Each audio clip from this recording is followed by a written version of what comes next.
बहुत समय पहले की बात है। एक गांव के अंदर एक ब्राह्मण और एक कुम्हार रहा करते थे। वह ब्राह्मण रोज आटा मांगने के लिए कुम्हार के घर आता था और यह क्रम लगातार 20 वर्षों से चल रहा था। एक दिन कुम्हार ने उस ब्राह्मण से पूछा कि यदि मैं तुम्हें आटा दूं तो मुझे क्या पुण्य मिलेगा और यदि न दूं तो मुझे क्या पाप लगेगा। ब्राह्मण ने कहा, इस बात का निर्णय मैं नहीं कर सकता। मैं कौन होता हूँ न्याय करने वाला। इस विषय में तो नगर का राजा ही न्याय कर सकता है। तब कुम्हार ने कहा कि चलो राजा के पास ही चलकर पूछ लेते हैं। उसी समय कुम्हार राजा के पास गया। राजा ने कुम्हार को देखते ही कहा, आओ कुम्हार, तुम्हारा यहाँ कैसे आना हुआ। कुम्हार ने कहा, महाराज आपको एक न्याय करना है। राजा ने कहा, अवश्य, न्याय करना तो हमारा कर्तव्य ही है। तब कुम्हार ने कहा, महाराज मेरे घर 20 वर्षों से एक ब्राह्मण भिक्षा लेने आता है और मैं उसे रोज 2 रोटियों का आटा देता हूँ। यदि मैं उसे आटा दूं तो मुझे क्या पुण्य मिलेगा और यदि न दूं तो मुझे क्या पाप लगेगा, इसका न्याय कीजिए। यह सुनकर राजा ने कहा, हे कुम्हार, इस विषय का न्याय तो केवल भगवान ही कर सकते हैं। कुम्हार ने पूछा, भगवान कहाँ मिलेंगे,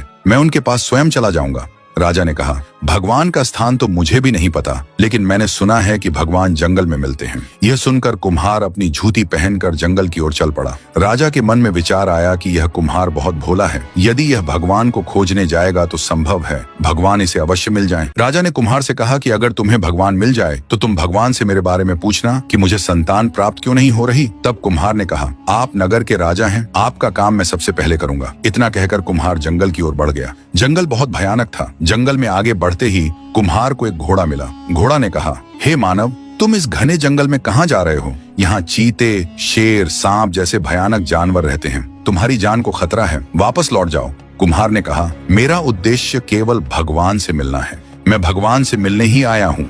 ये सुनकर घोड़े ने कहा, यदि तुम्हें सच में भगवान मिल जाए तो मेरे बारे में पूछना कि मेरे पैरों में हमेशा दर्द क्यों रहता है। कुम्हार ने कहा, जरूर पूछूंगा। इतना कहकर कुम्हार आगे बढ़ गया। रास्ते चलते चलते उसके सामने एक बड़ी नदी आई। वह नदी पार करने के लिए पानी में उतर गया। पानी इतना गहरा था कि वह गर्दन तक आ गया। तभी पानी में से एक भयानक मगरमच्छ निकला। मगरमच्छ ने दूर से ही मानव को आते हुए देख लिया। मगरमच्छ ने सोचा कि रोज मुझे शिकार ढूंढना पड़ता है, अपना पेट भरने के लिए वह भी बड़ी मुश्किल से मिलता है, लेकिन आज तो शिकार खुद सामने से चलकर आ रहा है। जरूर कुछ ना कुछ बात है, पहले इससे पूछ लेता हूँ, शायद यह भी कोई दुखी मानव लगता है। मगरमच्छ ने पूछा, मानव तुम यहाँ क्यों आए हो? क्यों तुम अपना मौत के मुंह में अपना सिर देने आए हो? क्या तुम्हें पता नहीं कि इस नदी में अब तक जो भी मनुष्य आया है वह जिंदा वापस नहीं गया? कुम्हार ने कहा, मैं भगवान से मिलने आया हूँ। यह सुनकर मगरमच्छ कुछ देर सोच में पड़ गया और फिर बोला, यदि तुम सचमुच भगवान से मिलने जा रहे हो तो मेरा एक काम कर देना। भगवान मिले तो उनसे पूछना कि मैं हमेशा ठंडे पानी में रहता हूँ, फिर भी मेरे पेट में हमेशा जलन क्यों रहती है। कुम्हार ने कहा, जरूर पूछूंगा। तभी